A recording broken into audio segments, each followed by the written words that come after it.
Oded Yinon Plan, the planned destruction of Arab states. Relations between Europe and Islam are ancient. At the end of the 19th century, Germany's attempts to create a railway to connect Hamburg to the Ottoman Empire exacerbated rivalries between the Anglo-Saxon thalassocracy and the Reich of Wilhelm II. This led to the First World War. The British couldn't bear to see this oil-producing region economically controlled by Germany. The Anglo-American victory in 1918 allowed the British and Americans to control the entire Arabian Peninsula. They were able to maintain their control despite much opposition, as in Iran, when Mossadegh came to power. In consolidating their control of this region, the British and the Americans took things to another level. The principle of the clash of civilizations, a term coined in 1957 by Bernard Lewis in his book Islam, was reinforced by a whole series of initiatives for the benefit of the Anglo-American world and Israel. We should note Richard Pearl's report, A Clean Break, a New Strategy for Securing the Realm, a report calling for Saddam Hussein's departure.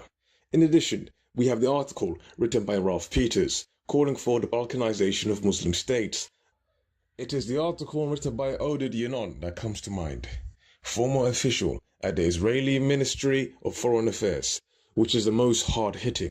The article was published in 1982 by the World Zionist Organization, after a detailed examination of the ethnic and religious composition of the Muslim world from Pakistan to Morocco, Lebanon, Egypt, Sudan, Libya, and the entire Muslim world. In light of the aforementioned documents, it is not possible to believe that the famous Arab Spring was spontaneous, even though our governments are plagued by nepotism and corruption. Israel Shahak, who lived from 1933 to 2001, professor of chemistry and president of the Israeli League of Human Rights, gave the Israeli game away when he translated Oded Yinon's article into English. This valuable document is entitled The Zionist Plan for the Middle East.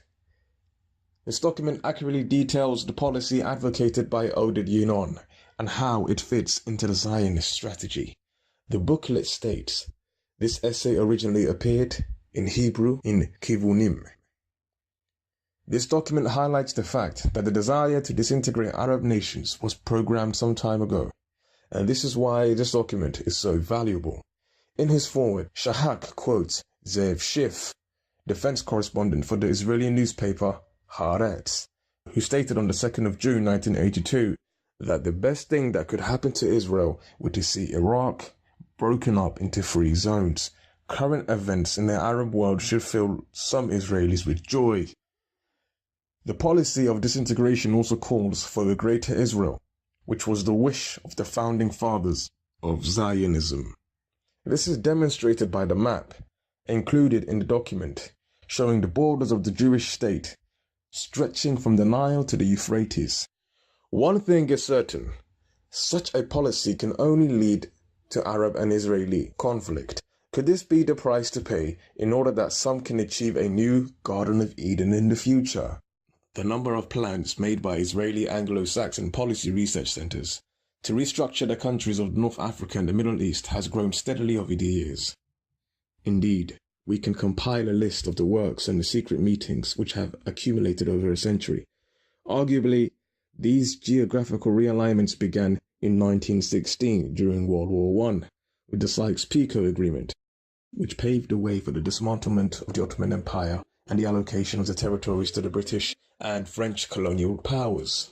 It was a secret accord signed on May 16, 1916, that carved up Ottoman-controlled Arab territories into different zones of influence under British, French, and Russian control. The agreement was signed by two senior diplomats, Britain's Sir Mark Sykes and France's François-Georges Picot. Sykes drew a line on a map extending roughly from Palestine to Iraq, marking the land to the south and east for Britain and the north and west for France. Firstly, the agreement was signed to protect British and French regional influence in the area. Secondly, the British wanted to protect and secure land and sea routes to India. Thirdly, the division of the territories showed Britain's need for a northern French buffer between Britain's Middle East holdings and Russia. The Arabs didn't know about the division of their land until a year and a half later, when Russian newspapers published a copy of the agreement. The British had promised them something entirely different: self-determination and control of territories in return for revolting against their Ottoman overlords. Many consider the borders drawn up by the imperial powers as illegitimate, designed to keep Arabs weak and divided. The Islamic State group defied the borders to establish a caliphate across Syria and Iraq in the summer of 2014. IS leader Abu Bakr al-Baghdadi said of the group's expansion, "This blessed advance will not stop until we hit the last nail in the coffin of the Sykes-Picot conspiracy." In light of the rapid developments and the rise of new groups in the region in the past few years, some say the region's borders will soon be redrawn once more. Iraqi Kurds, for example, threatened to hold a referendum on independence this year.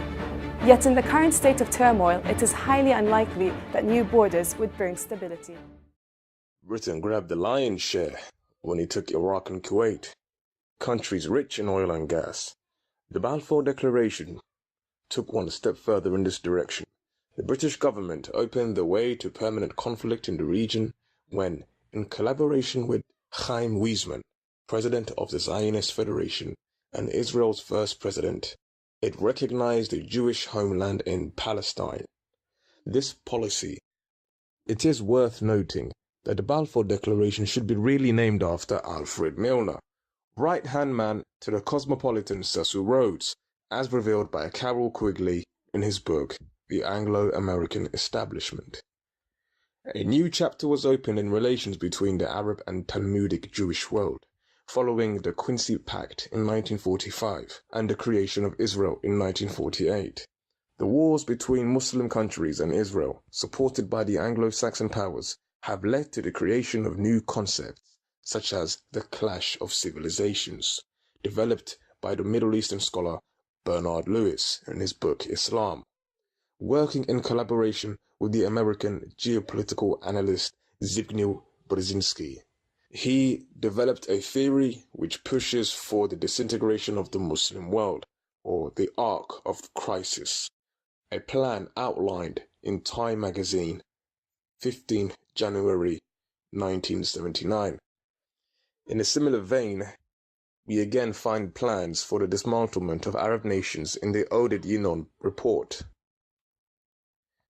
To list the plans for the destruction of Arabia, we should add A Clean Break, written by Richard Pearl in 1996, and the works of Lieutenant Colonel Ralph Peters, whose plans were published by the Armed Forces Journal in May 2006.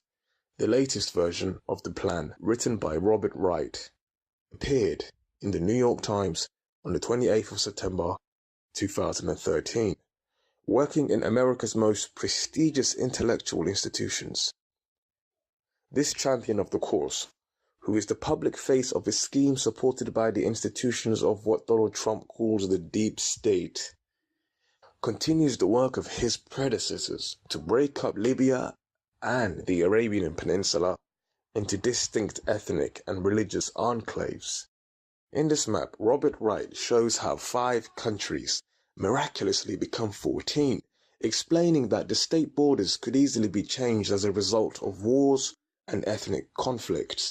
He even mentions the idea of creating city-states, Baghdad, Misrata, and Jabal al-Druze. It has to be said that these maps, which appeared in the Zionist-owned New York Times, would appear to be similar to those drawn up by Ralph Peters. In particular, you see Medina and Mecca surrounded by the same geographical entity.